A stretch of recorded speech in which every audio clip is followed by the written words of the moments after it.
nakita ang mundo. Walang bisig na yumakap, walang tumawag na anak ko. Di alam ang pangalan ng ama, tinabata pa lang siya, mag-isa na. Sa kwento ng hangin niya lang narinig na siya'y bunga ng pag-ibig na di pinaglaban. Iniwan sa piling ng isang matandang pulubi na tanging sandigan sa gabing malamig.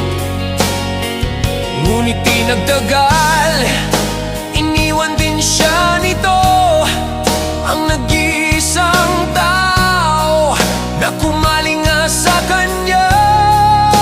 Isang puntod ang naiwan, luha sa mata, at simula noon, nag-isa na siya. Batang namulat mag-isa sa mundo, lumaging walang tahanan, hindi buo ang pagkatao. Sa kalye natutong lumaban sa buhay, habang ang puso'y nagtatanong sa langit kung bakit gantong kabalaran ang ibinigay. Batang natutong mangarap kahit putong, kahit walang kasiguraduhan ang bukas at ngayon. Sa bawat gabing umiiyak ang damdamin, may tanong sa Diyos, may pag-asa pa ba ang tulad ko? Sa umaga, kamay na nanginginig sa panlilimos. Minsan may barya, madalas ay wala halos.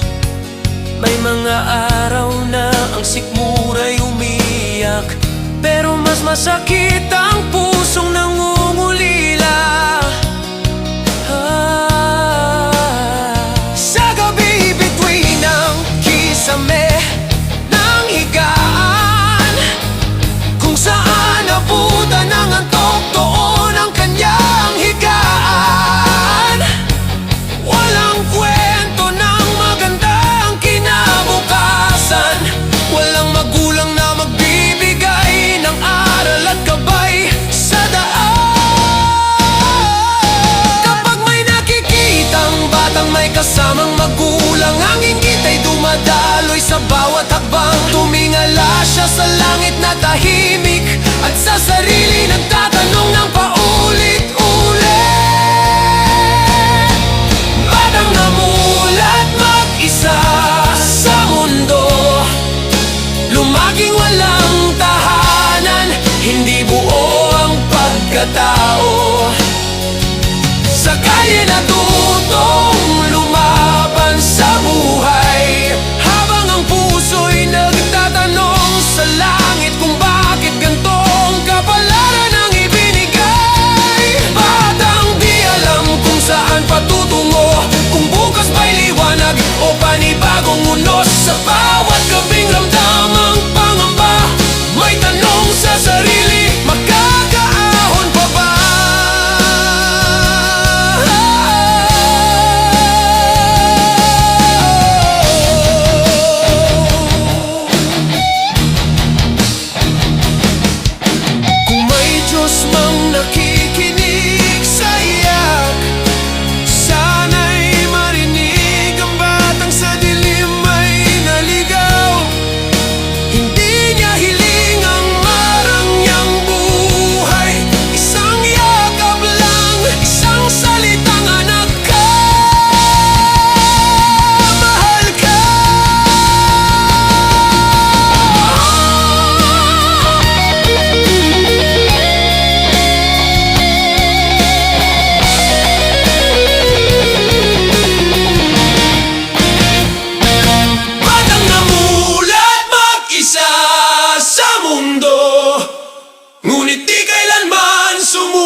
Sa kalye man siya lumaki, sa luha ng mulat.